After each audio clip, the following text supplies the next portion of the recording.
All right, it's time for my second, quite a different game from BioShock 2. This is Amnesia Rebirth. There are some similarities that we'll get into, but if you watched that last run, this is going to be a complete change of pace. We're switching it up, getting a little scary in the early mornings here.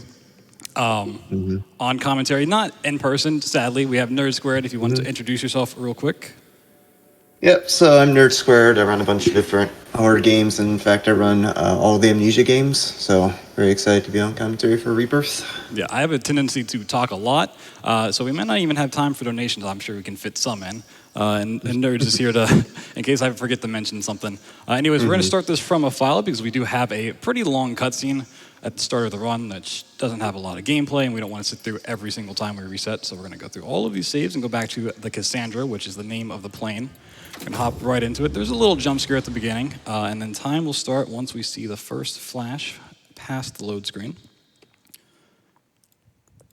We will have some time to explain what that cutscene was. So we're going to load in here, and time will start in 3, 2, 1. Now. Don't forget. Getting a little scary. Okay, we are waking up as Tassie, the playable character in this. And a lot has happened, not only in the cutscene, but prior to the cutscene that you sit through. The plane does go down, it crashes in the Algerian desert, and we are waking up after a very long series of events. Once it crashes, and everyone that survived the plane goes off on this expedition to find safety and a way to survive.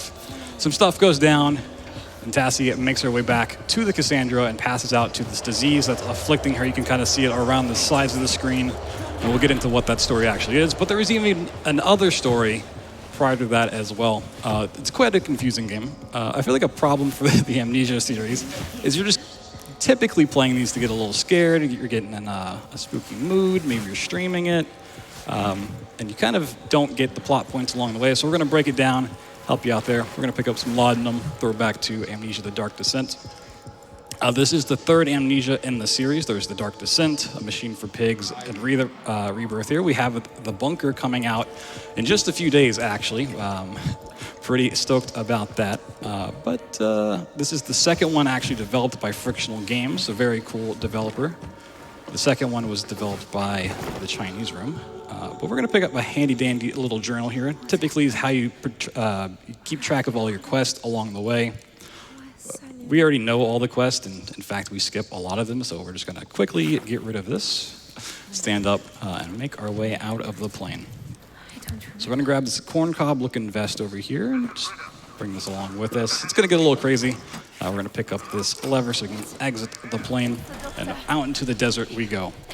So you've seen Frictional Games before, Penumbra, Amnesia, Soma even. You know they might be a little bit broken, so we're going to take this vest and immediately start flying off into the sun.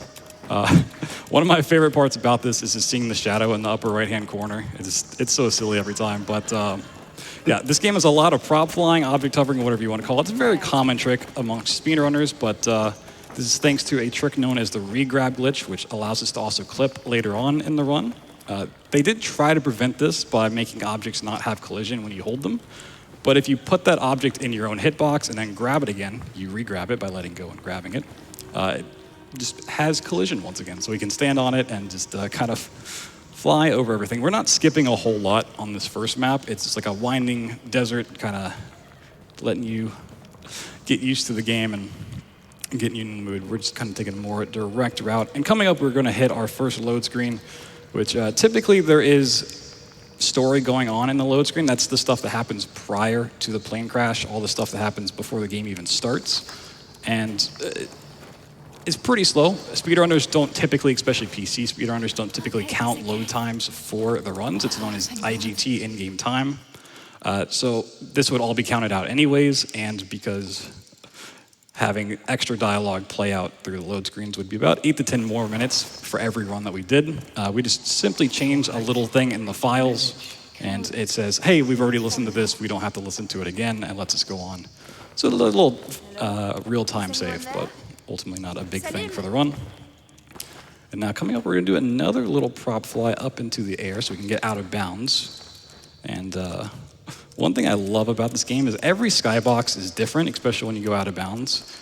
And this is one that I'm sure Enigma on the hosting station is going to absolutely love because it's one of my favorites, and it's I'm sure something he can appreciate as a fan of the color purple. It is just such a nice... You just know me so well.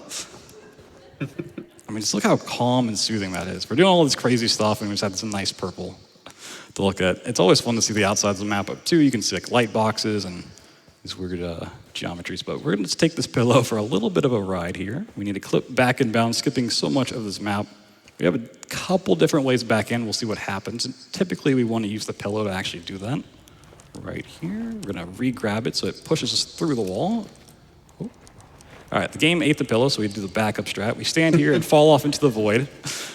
In their older titles, in a lot of games, you fall into the void and either like void out or die or whatever it may be. In this game, it's really cool. It actually like warps you back to the last spot you were standing. So we use a combination of just standing in the right spot and falling into the void to clip back in. This is the Traveler's Locket or Amulet. It's a passage between worlds, which is something we'll get into here in just a second. So we can open up these little rifts to a mysterious, spooky place.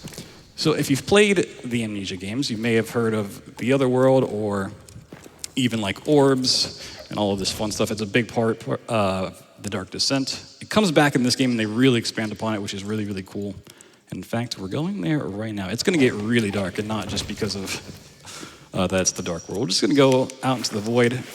Right here, instead of just taking fall damage, which won't kill us, it just makes us run slower anytime we're damaged, we can open our inventory like that, and it stops all momentum. So if we're falling a great height, we just open our inventory and close it. And now we're underneath the map. We're not playing through the level normally, obviously. So we're bypassing triggers that would spawn in like lighting and textures and all this stuff. So we just have to navigate this entire map underneath it and just looking at the geometry of things. And this is actually something that got patched out. But frictional games are well aware of the speedruns, and they're really cool in that typically if you have to down patch a game, you have to kind of do it externally on your own. And it's really annoying and can be really off-putting for runners. But Frictional actually, for many of their games that are down-patched, you can go on Steam, right-click it, go into the properties, check the beta tab, and you can actually just download the speedrun branch of the game. So it's really, really cool and awesome for them to do that. And speaking of which, I am super stoked on the bunker coming out. It was supposed to come out last week after a couple delays, and I was really upset that I was going to have to leave for SGQ and miss that. But if you're wondering like how we find these tricks and how the route is developed, you want to see that kind of in action. When the bunker drops on the 6th, assuming no more delays, that is something we will definitely be looking into on my stream. I'll be playing casually and going about breaking it for sure. We're going to climb this mountain. Look at this great skybox up there, and we need to just traverse past here. Find our way in the dark, turn left, and do 2 drops. Take another drop and turn right for this little part over here. And I can't see the amulet. We might also be in a little stuck spot. There is one problem at the end of this map, which we may have hit. Let's see. Yeah, I think there's a small little gap if you drop right in. You can't quite get out of. Okay, we are actually, unfortunately, going to have to redo this map. That is perfectly fine, because I've been talking a lot, and I want to give Enigma a chance to read your donations, so take it away. Sure thing. We've got a $100 donation from Dashinin, who says, "Great to see you run Blood Thunder. Thanks to all tech staff, host, AnEternalEnigma, and all runners. Yes, chef." We've got $25 from Gekka, who says, "Unbelievable that it's already Friday. Only 2 more days. I don't want it to end." Nobody does. We've got $100 from Gears, who says, "Hello, chefs. Thank you for another wonderful GDQ. It is always an honor to draw alongside the amazing runs and enjoying the memes, the fun, and the positivity you all provide to us. Take the money for the Lunistis incentive. I followed the dev streams for a year now, and you don't want to miss out on the new levels a Grumpy Fox created for SGDQ. Stay awesome. Less than 3. It's funny that this game, or that the donation mentioned chefs, because the main characters in this game aren't actually French. That she is indeed. Yeah, our whole goal is to try to make our way back to Paris eventually. We've got a little bit more running to do, so you've got some more donations. Oh, yes, we do. We have $50 from Slowest Poke, who says, greetings from Germany and shout out to everyone on the night shift at GDQ. I hope you remember to stay hydrated. You are doing great. Donation goes to the Lunistus Character Map Showcase. And by the way, we've had a few donations mentioning that. That'll be met at $5,000. We're currently at $2,800, so about $2,200 left on that one. Oh, just 5,000? They can get that easy. Oh, yeah, they sure can. All right, it's time for like one more. We have $50 from Mike Frey, who says, smiley face. Nice. Okay, just so that doesn't happen again, we will just do like a little quick safety save here. Unfortunately, there's not a quick save, so we have to go back to the menu and come back in, but it should be no big deal.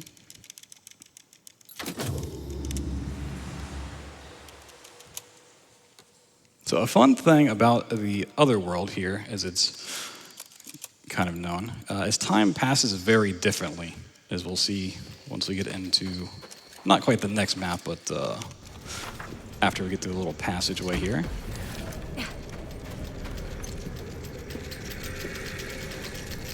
Did we get stuck again? Let's see. Oh, okay, that's why we do a safety save. So, because you can't quite see where you're going, you need to be able to get over this small little wall. Yeah, as BT was saying, he missed a lot of the triggers that loads all the lighting and textures, so he effectively has to do a little bit of blind movement to find where he's going.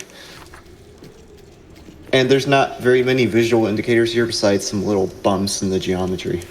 Right, yeah. Even like the exit is like two small little things over here. All right, we got through that time. We can hear the aimlet going off, we're getting closer. And then we're just gonna magically start falling here. There's some stuff going on. And now we're kind of going in between our world, well, we're from the other world back to our world, and we go through these very strange dream sequences which go back and they kind of tie the two different stories together.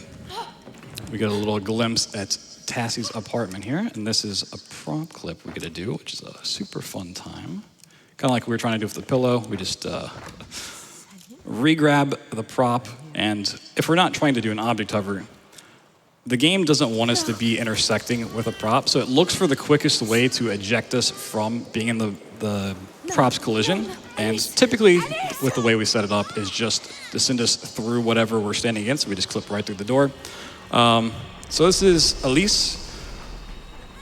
Unfortunately, the story before the game starts is Tassie, who is married to Salim, have a child known as Elise, who does pass away due to a unknown illness, a disease, and now there's a giant baby in the sky, which is kind of weird. But who would have guessed a game called Rebirth deals with babies? And this kind of ties into what's going on here in the secondary story, the one that happens like after the events of the plane crash.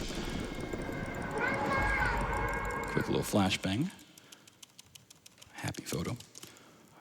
So as I was mentioning, time moves differently. In The Dark Descent, Daniel mentions being in a very strange place for a mere moment, just very, very quickly. But when he comes back, he's been told it's been hours. So we just spent a lot of time in the other world. And now a lot of time has passed.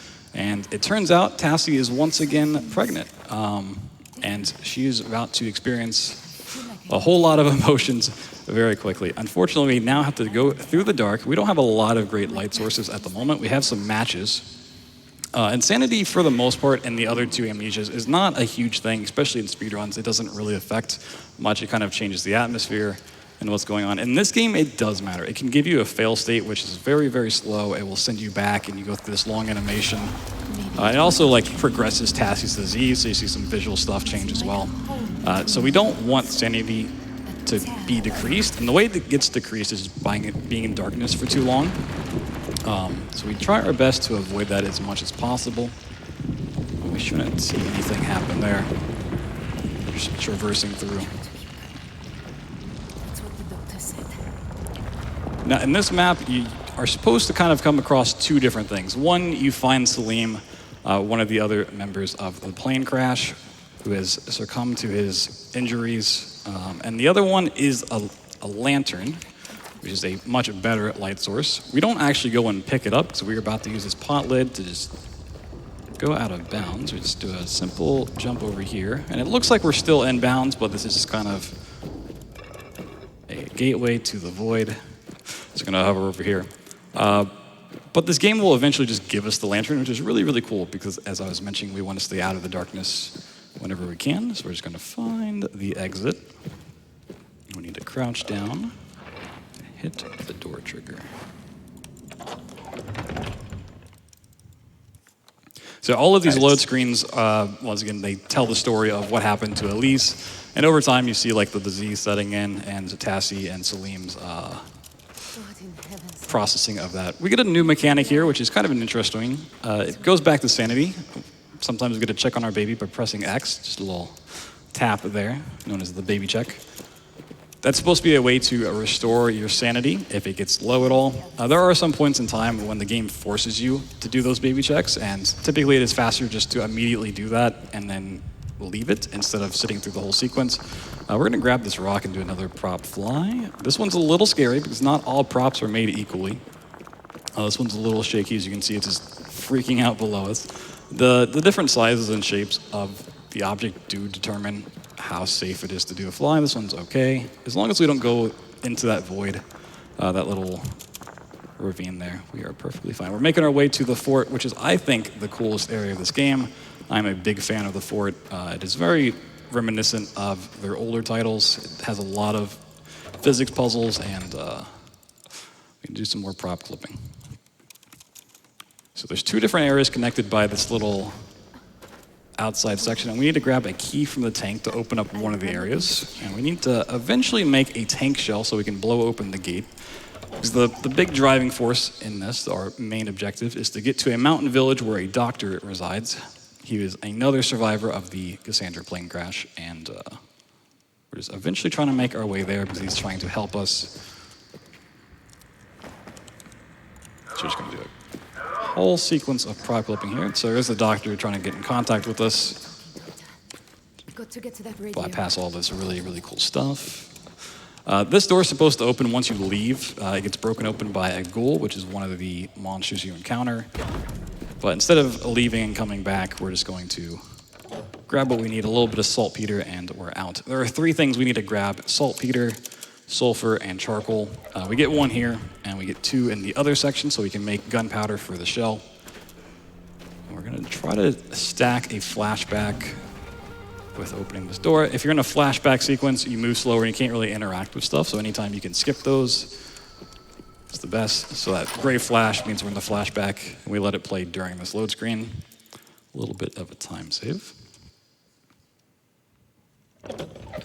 Some really interesting parts about this room in particular.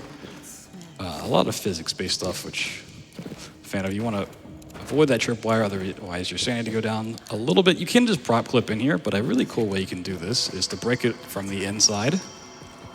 This is the way we leave this area typically, so we're doing killing two birds with one stone.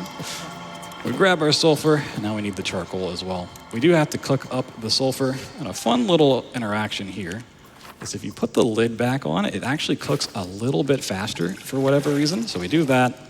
And the same with grinding the charcoal. If we close this little container by rubbing into it, it grinds a little bit faster. We're not really sure why, but a little bit of speed tech there. So while that's still cooking up, we're just gonna go ahead and open this door. Should be done any second now. We went a little too fast. All right, let's combine all of our ingredients, get the gunpowder, make the shell, and press it. Okay, now we can open the gate.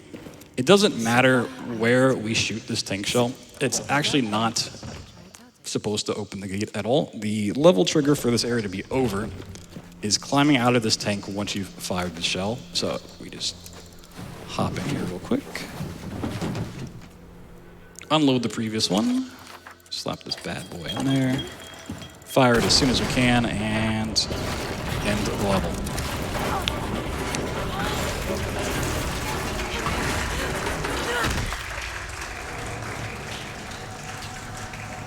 So we got a little bit of a waking up sequence to go through, so if you got a donation to read, now's a good time.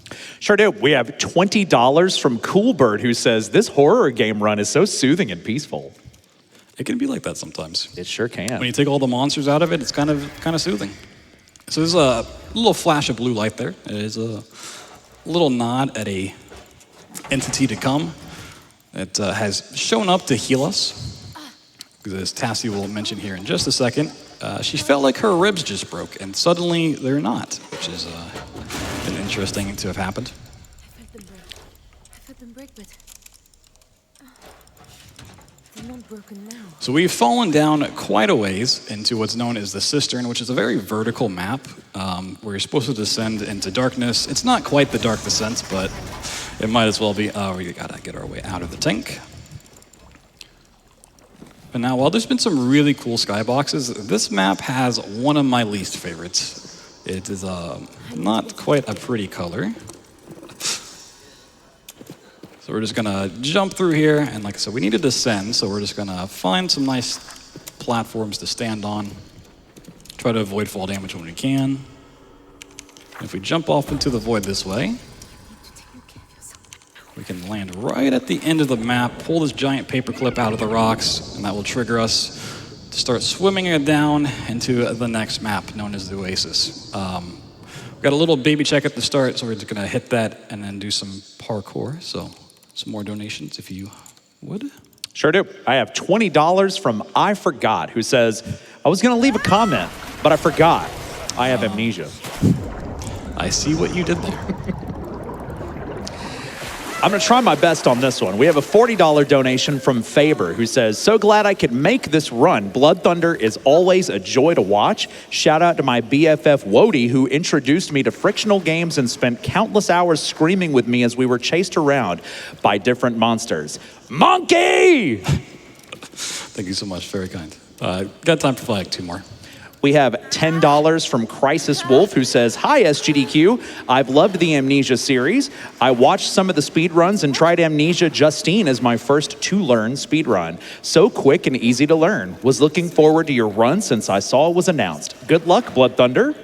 Thank you so much. Justine is a very interesting one. It is a very short DLC, but it is also permadeath, so if you make a mistake, you have to start all over again. Very interesting first choice, but we're gonna do some parkour out of bounds here. We have no props to work with, so we're just gonna climb these rocks.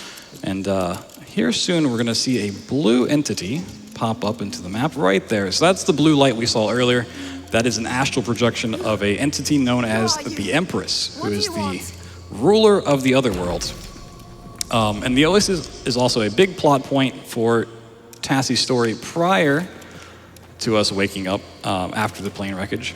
This is where the Empress shows up and takes a very strong interest in Tassie, because it turns out the Empress, despite being the ruler of the other world, is also barren and wants an heir. So she sees that Tassie has an unborn child and says, hey, I can heal you. I can heal everyone that survived the plane wreck and make sure that you make it home safely, but in exchange, you have to give me your child. So the big question and like the thing frictional games kind of want you to take away from this is it's essentially the trolley problem. Would you give up your child for, everyone you care about, your husband, your friends, your coworkers, or would you choose your child? We're gonna get a sick boost off these rocks. Pretty fun thing to do. Or would you save your child? And Tassie makes the choice to save her child, having just lost one not too long ago. And that's why everyone else that we've encountered so far and that we kind of run into has either died or is in the process of becoming one of the ghouls.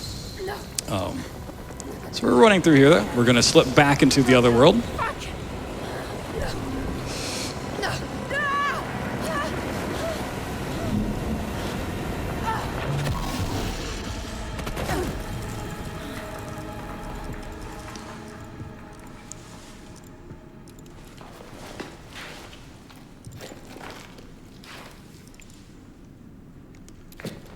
So it's very important, like I said earlier, like if the game forces you to do one of these baby checks to do your sanity, you want to do it as soon as possible. So you see like the blue flash, check the baby and run off. Otherwise, you do have to sit through like a 15-second little dialogue there. I'm not sure why just checking it and running off works, but it's definitely something you want to do. So in this area known as the Alchemist Lab, we were introduced to these little pylon connectors that Nerd Squared can talk about as I do some clips.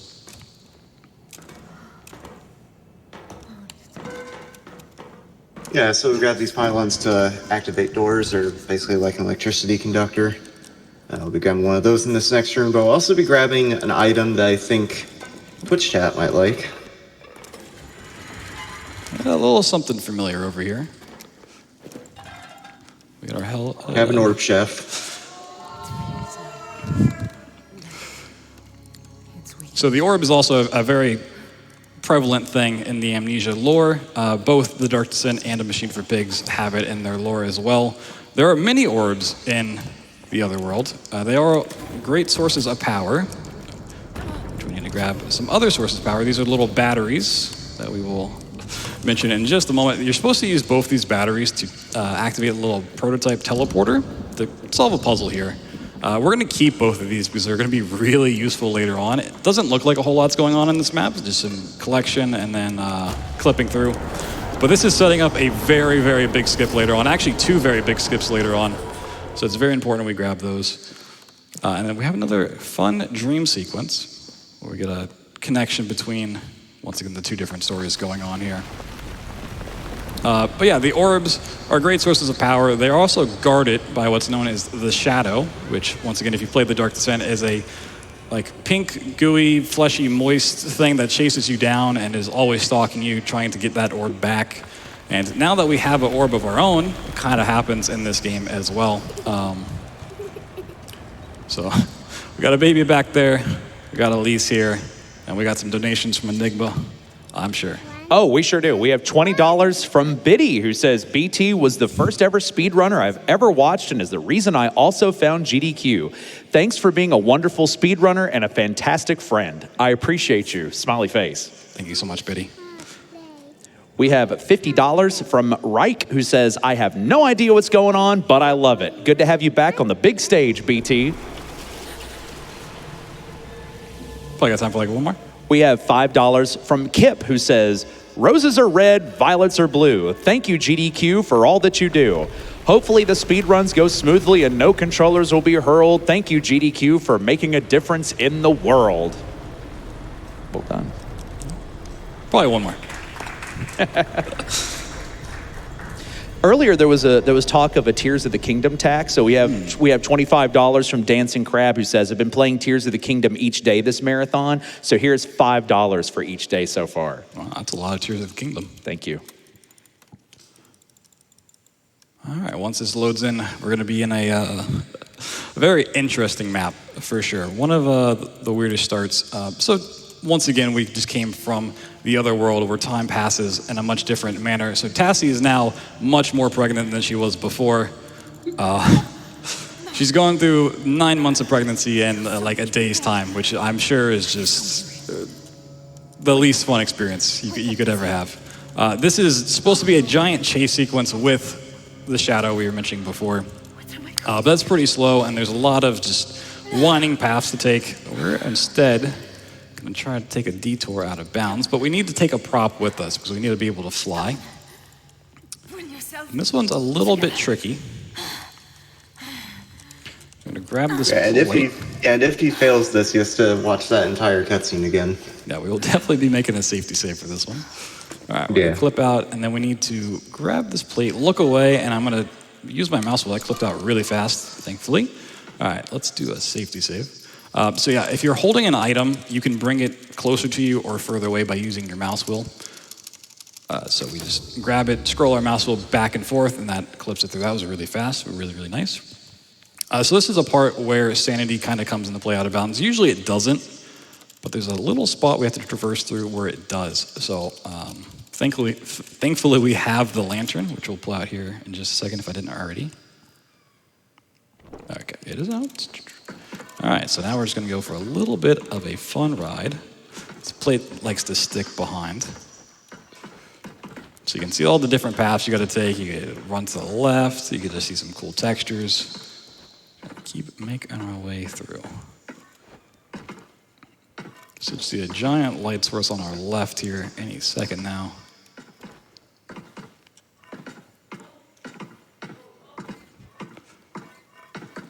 And while sanity, if we got hit by it here, it wouldn't necessarily kill us. If that happens, it makes you drop the prop entirely, so we just fall into the void, which is definitely not something we want. We don't want to use all of our fuel, so we're going to put the lantern away. And now we're into an area that has a much bigger teleporter. We saw like a prototype for it you're supposed to fix before, but now we see the real one. And there's a lot you need to do to get it started. So if you caught it there for just like a brief frame, sometimes on the map load, you see Tassie's feet just fly up into the sky, and I'm not sure why that happens, but it's a little weird. So here's the teleporter. You see all these different areas you can teleport to, and one thing you might have caught is you actually see the plane wreckage. So it's probably how Tassie gets back to the plane wreckage at the very beginning of the game instead of having to actually walk all the way back. It's crazy, but So we're gonna give up the orb. I'm sorry. We gotta leave it behind. We're gonna do a fun little jump up this slope. Saves like a second of climbing a ladder. And go into the next area. The next area is on a timer. And once that timer's up, the doctor's gonna call us on a very ancient cell phone. And that's much like a flashback. We're gonna walk slow, we can't jump, we can't interact with stuff, so we don't want to be in the middle of fixing up the machine when that happens. And a fun thing you can do, instead of actually interacting with these wheels to turn them, is you can use this sandbag to just turn them a little bit faster.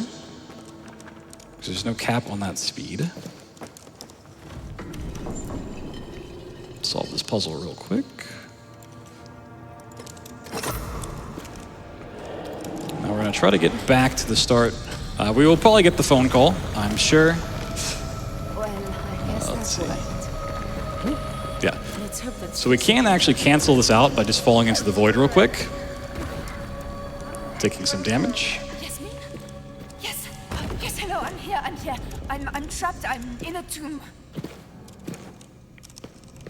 This is only like a little bit faster than actually just walking back with the phone out, but it's fun to do. Let's go outside the map. So in this next part, this is where the biggest time save happens. It doesn't look like anything, once again, actually occurs, because we just have the battery. You're supposed to not have one here, and it tasks you with going to find one, which sends you down this really long path of going through a maze, dealing with some other survivors of the plane wreckage. Then you go through an area with a ton of monsters, and you have to do a stealth sequence, and then a chase sequence, and it's just like 10 minutes of gameplay that we are just simply not gonna visit. We have to make this laser focus a little bit, start up the machine, it's gonna break, and then we're instantly gonna repair it. So while we're not doing all those maps, for the sake of the game and the plot, it's assuming that we did, which means a lot of time passes by doing so. So we're just gonna remove the broken battery, slap in one of our own, and now we need to refocus the lasers. And the only reason that I bring that up is because we still have that shadow chasing us. It is still trying to catch up to us, even though we have really outran it with all of this time passing. It's going to show up real soon. To give you some rotates. We got time for like 2 quick donations. Alrighty, we have $5.55 from Forrest with 2 R's, who says, I choose the sick boost off the rocks and the trolley problem every time. Trolley problem every time. Fantastic job, Blood Thunder, Nerd, and Enigma, and good luck with the rest of the run. Thank you so much. And we have $50 from Tim W., who says, I've been watching and donating since classic games done quick. Glad to see the evolution of so many games and speedruns for over so many years. Keep up the great work on the way to $1 million. Thank you so much. So yeah, the shadow is showing up, this gooey flesh stuff, and it's actually going to redirect the portal, not to the mountain village that we need to go to find the doctor, but instead further into the other world. And this is where the game gets really, really dark in the next couple of maps. Not physically, although that does happen too, but just from a plot perspective. If you've never like really understood the plot points of any of the games, there are some really great lore explained videos out there that really go in depth, and it's pretty brutal. So I'm curious to see how dark they go for the bunker here soon. We're gonna do a quick clip out here. So this is the theater. What's supposed to happen is Tassie finds out that her unborn child also is inflicted with the same disease that's been going around, which kind of marks it for death, unfortunately. But the Empress says, I have a solution to your problem, and it's this Vitae energy. stuff, which is also what's powering the jars, the little batteries we have with us, and it's like a life source. What she doesn't say until like later on in this map is that life force is extracted from torturing people and torturing them quite a lot. So it's not something you really want to be messing with. Anyways, we're going to be running into this room to grab a little pylon that we need. So we need to get a train started so we can continue our journey through. We're going to clip through this window real fast. Now this one's a little bit devious because if we just run out into this next room, it's going to connect to the middle of the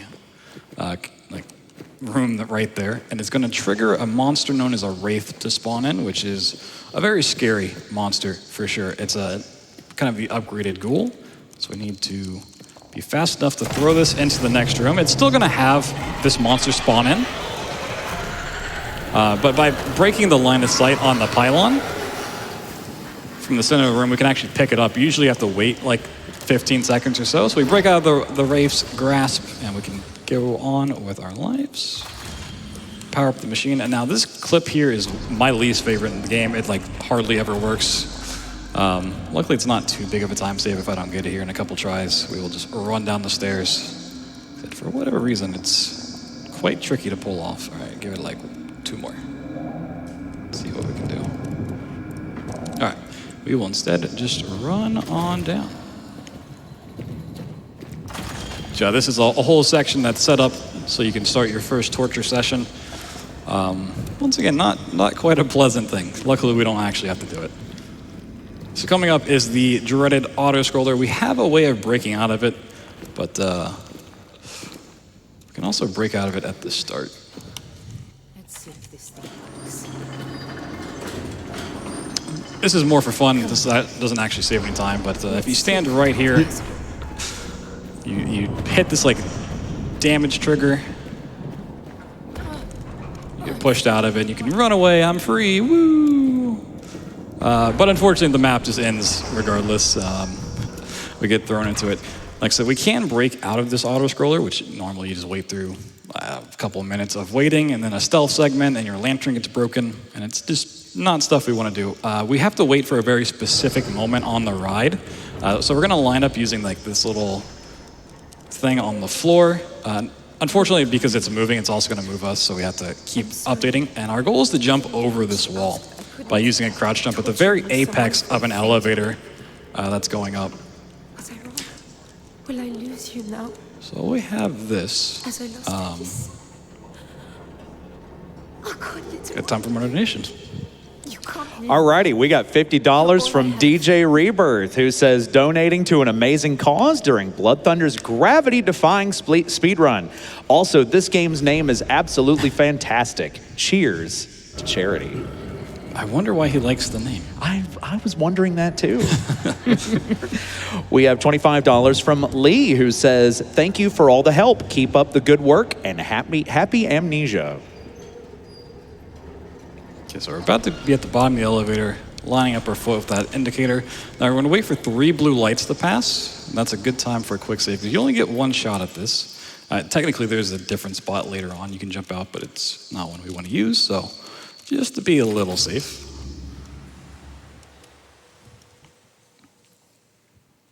It's at just the right time. We got to crouch and jump. We use a single bind for both of those, so we can crouch jump perfectly. Don't go too far. We just want to land on the outside here. There's a lot of room, surprisingly.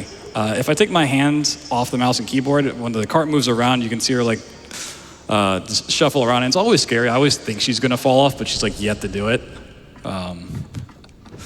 It's super, super scary. Anyways, to save a little bit more time, we're going to try to get to the front of this train car by jumping over to this one.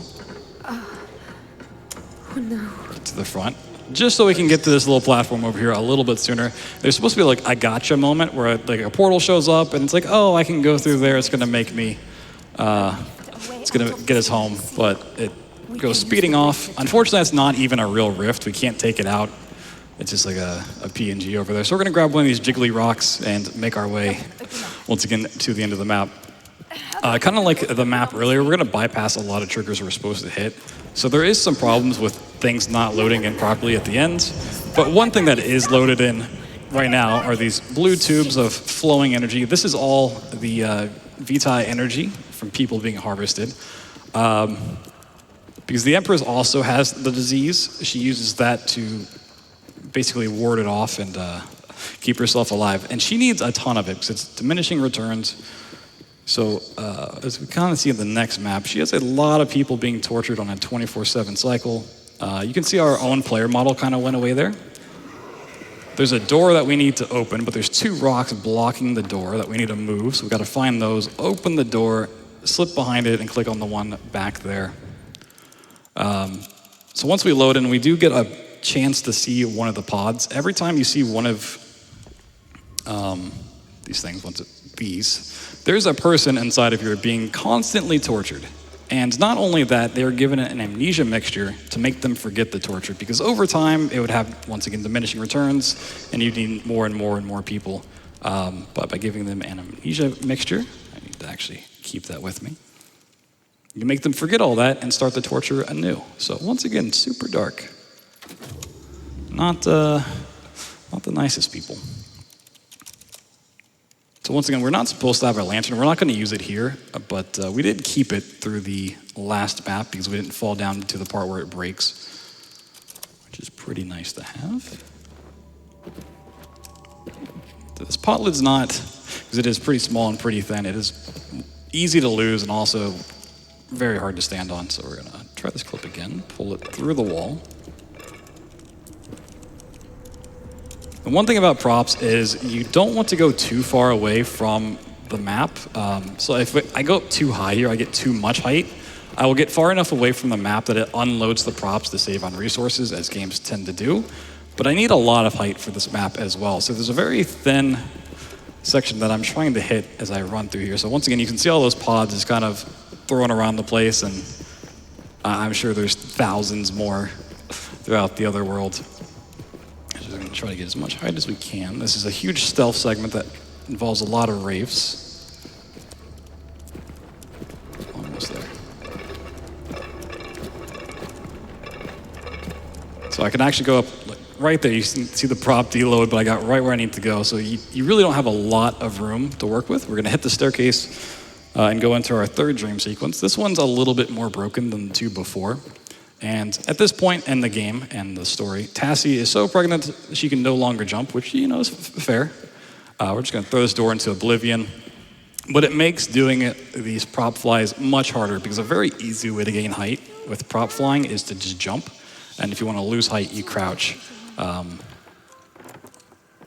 we want a lot of height here, so it's very, very tricky. We're going to try to get on top of this rocking horse. And we're just going to pull, using our mouse wheel, the prop towards us, and we're going to fly way off into the sky. We're looking for an invisible pocket of water that we don't have a great setup for finding. If we get close enough, we can actually hear the running water, but we just want to keep going up, trying not to fall. Okay. Found it pretty quick. So we got this like weird swimming animation, and then we're out of the dream sequence. Yeah, if you miss that water, it's pretty hard to recover from it. Yeah, you can't just fall all the way back down, but then you've wasted time doing the trick, and then you have to go through the normal way of that level. Coming up is the hardest and sketchiest prop fly in the game, and probably the entire Frictional Games catalog. The prop is not super great, we can't jump, and we need a lot of height. So we've actually made it to the mountain village. If we continue up this path, we would enter it, but there's a long radio message, there's flashbacks, there's scripted parts where she like falls down. It is super slow and is not worth going through, so we're going to try to skip all that. We need to run over and grab this canteen. Once again, we can't jump, which is a bit annoying for this, but...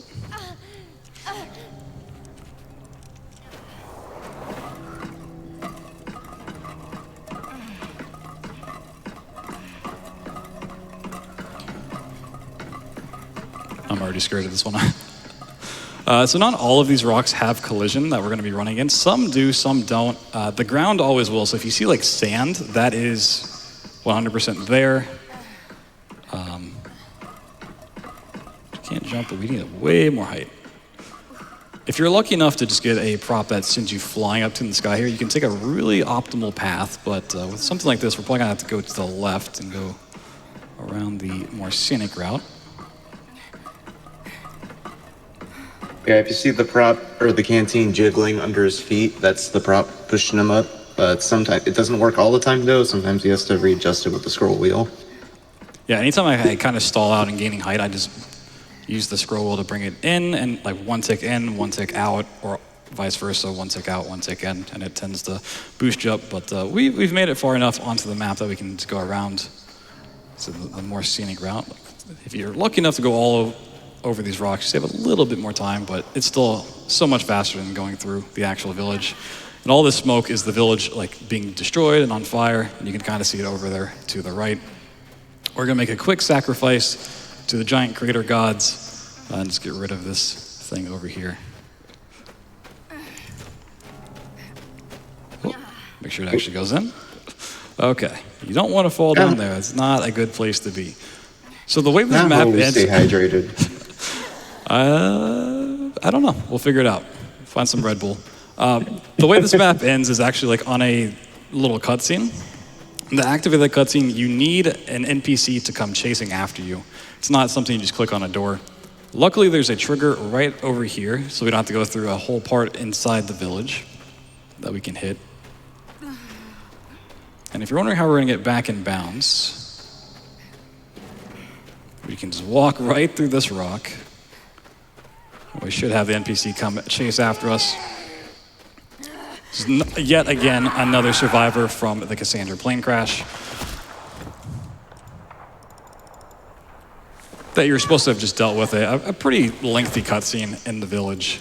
But we get saved by a doctor, you know? Doctors are pretty cool. They might even be cool enough to raise some money for. So if you're like, wow, I too want to help doctors save other people, then you can donate.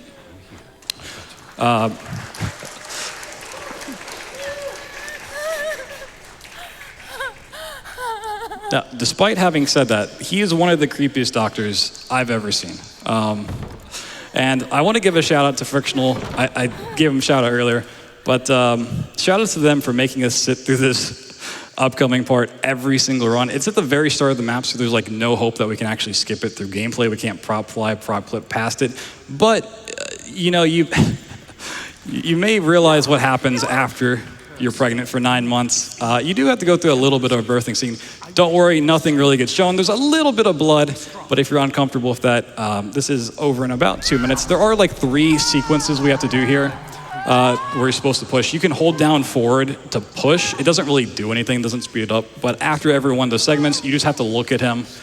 He's super creepy. I mean, just look at him. But yeah, you just have to look at him, focus, and then it'll progress to the next one. So while this is going on and we're having fun with this, you got time for donations. We got $50 from Zoe, who says, late night donation from the audience. Let's go, SGDQ, hype! Oh yeah, they still got it this late. We got $51 from Tech Kyle, who says, this one goes out to the midnight audience, runners, and GDQ crew. Thanks for keeping the party going, less than 3. Right on, we'll keep it going all night. Got time for some more? Okay. Now, this is, I'm going to go ahead and warn you, this is a dad joke. Oh boy. But what makes it better is that it's an anonymous $1,000 donation. Anonymous says, dad joke, how many surrealists does it take to change a light bulb? 2. 1 to paint the clocks green, and another to put the giraffe in the bathtub. It was a dad joke, but I feel like in honor of this game, we should call it a mom joke. I agree. Thank you, Anonymous, for the $1,000. Thank you. Incredible. Another incredible thing is the miracle of life. So here is the baby. The doctor has kind of clued in because he was part of the survivors of the plane wreck, and he knows what Tassie's decision for the trolley problem was earlier, and he was not a fan of that like many others weren't. And he realizes this is an opportunity to save himself by taking the child and running away to the Empress. But he was lucky enough to put our pants back on, so he's not all bad, I guess. He's also going to take the amulet, so we can't traverse worlds either. I must do what you would not. If we are to be cured against our lives, what is one child? Fucking dare! So Tassie, being the mom that she is, goes absolute berserk, goes Hulk mode, starts ripping out of this, and she's going to go to hell and back, to the ends of the earth, to get her child. She lost one. She's not about to lose the second. Stop you! Give her back to me! And this doctor's not good at getting away, I can tell you that. He's trying his hardest, but it's just not good enough. So we're gonna chase him through the desert. And now I don't have a kid of my own. I'm not a parent. May not be for some time, but I do have a cat that I love very much, Thor. I'm wearing a shirt in his honor today. I was going to say, you have a great cat. I love that cat. If you follow me on Twitter, you get some pictures of him. So I would do pretty much anything for him as well. I can understand Tassie's plight here. Shout outs to my own mom. Love her very much. She's done a lot for me, continues to do a lot for me. Watches like pretty much all of my runs. I don't know if she stayed up for this one. It is quite late at night, but pretty much every other GDQ run I've done, and I've done a handful of them. She's always been there, been supportive, so much love to her. The doctor's just slowly running away, and we're chasing him through this sandstorm. We've got time for a couple more donations as we chase him through here. All right, we got $20 from Queen Bee, who says, look, it's Bloodthunder. I managed to stay awake long enough to donate. Yay! Okay, good night. We have $5 from Dad, who says, when does a duck wake up? At the quack of dawn. Oh boy. Oh yeah, we've opened that gate. We had $10 from Call Me Cade, who says, why did the old man fall down the well? He couldn't see that well.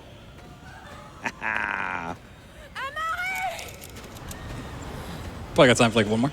All right, speaking of the Tears of the Kingdom tax, that's also going on. We have $100 from Flautist, who says, paying up my Tears of the Kingdom tax now that I've gotten paid. Thank you for the entertaining week and all the cooking all the chefs have been doing. That's right. Thank you. Yeah, one quick thing. You might have noticed as he was going through this map that he hit a few flashbacks. You can occasionally have a thing happen where, for some reason, the flashbacks just don't play and it skips. Yeah, there's also like a little trick we did right there with the lantern pulling it out. You're not supposed to have it, so if you try to hit your lantern button, Tassie says, oh, if only I still had that lantern. And there's a flashback that plays right about in that area, which is a little bit longer. It's not too long. And by pulling out the lantern, you override that dialogue and skip it a little bit sooner. But this is the Tower of the Empress. This is where she resides. Kind of the last section of the game. It is also a very, very tall vertical level. So the doctor is going to take an elevator up. And typically you're supposed to repair the other one and chase them up that way. We're going to try to go through this wall. This is something that's much easier to do on a current patch of the game. Down patch, it's a little tricky, but we got out quickly. We're going to grab this metal grate, yank it up through the floor.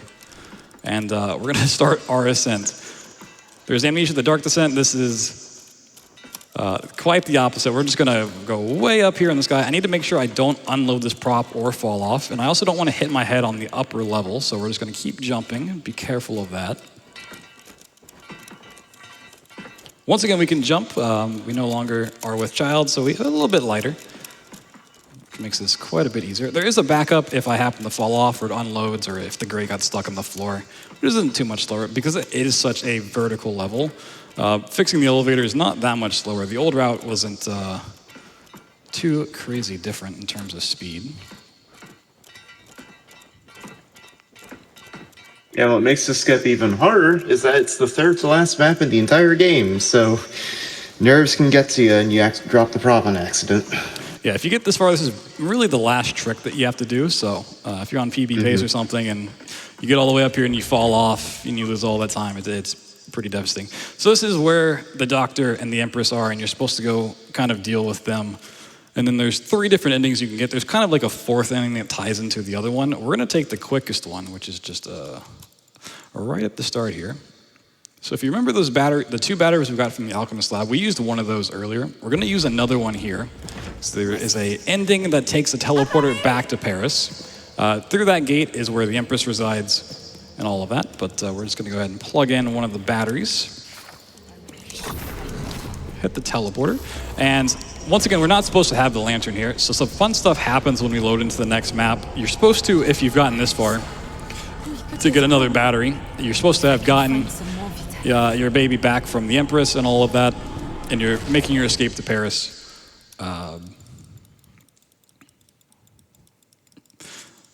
It's so fun when you load in here. You're supposed to be looking down at your baby, but we just have a lantern.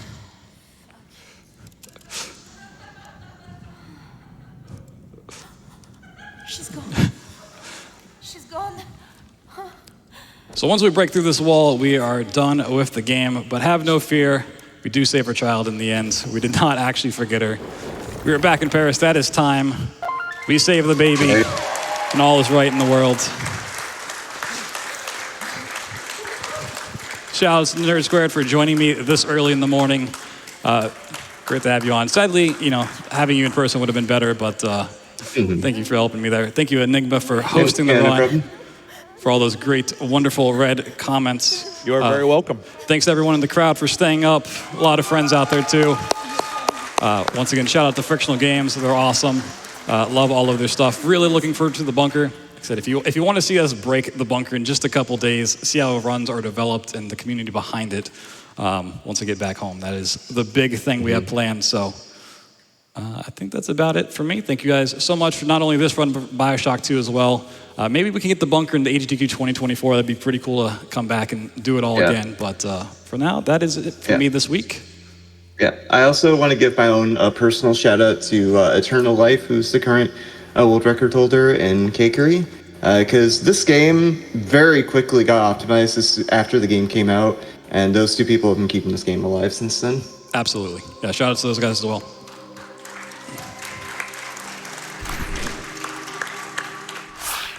All right, that was Blood Thunder with Amnesia Rebirth. I want to highly encourage you to go check him out. He has a robust portfolio of runs here at GDQ for the last few years. Fantastic, and he did it again this time around. Thank you again, Blood Thunder. And we had a $500 donation from Cy Rayon, who says, love what you all do. Thanks to the support and tech staff, the hosts, and the speedrunners, keep breaking games and saving frames. And SGDQ 2023 will be right back in a few moments.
All right, Summer Games Done Quick 2023 continues. We're currently getting set up for our next run, which is Shantae and the Pirate's Curse by the Sound Defense.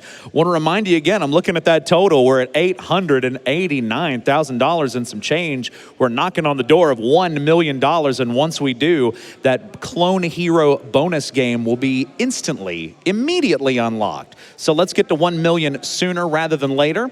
And to give you an update on that challenge that we have coming up very soon, Lunistis, the new character level showcase, will be met at $5,000. It's at $3,700. We are well on our way there, and I know we can get there as well. $1,300 will unlock that. That'll be coming up in a few runs. And we got a few more donations that have been coming in while we're getting set up for our next run. We have $25 from the Phelps, who says, "Go fast, chef." Oh, and they will. We have $50 from Kai Day, who says, "Happy Pride Month." Right on, thank you.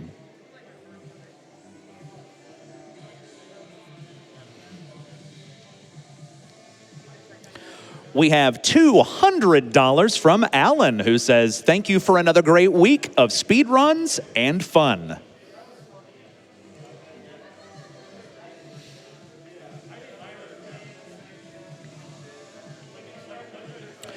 We have $50 from Dr. Picklesworth, who says, "Games done quick leaves me warm and fuzzy and full of games."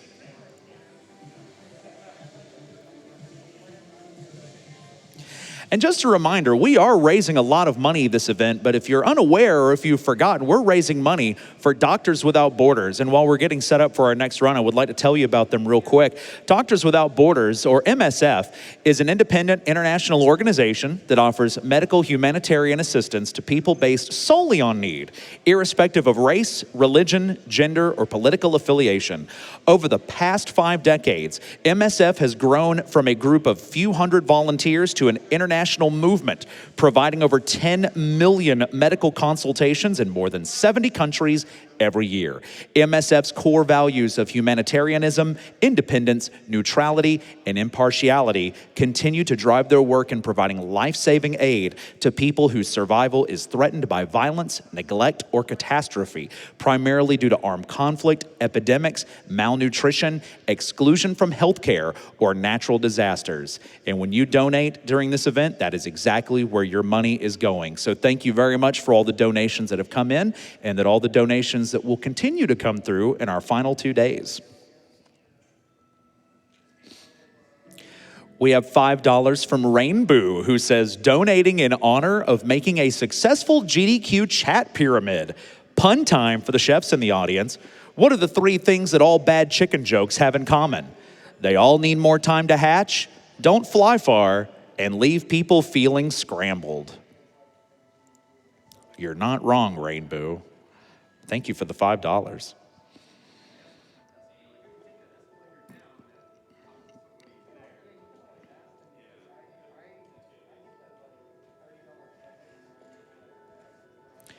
We have $40 from Mihail, who says, "Wonderful game, wonderful hosts and runners, wonderful initiative. Let's go."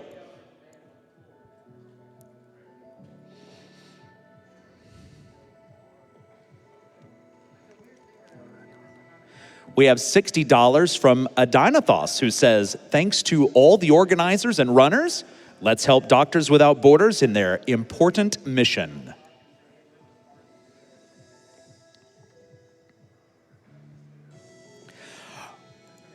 All right, and I'm getting word that our next run for SGDQ 2023 is ready to go. Here is Shantae and the Pirate's Curse by the Sound Defense.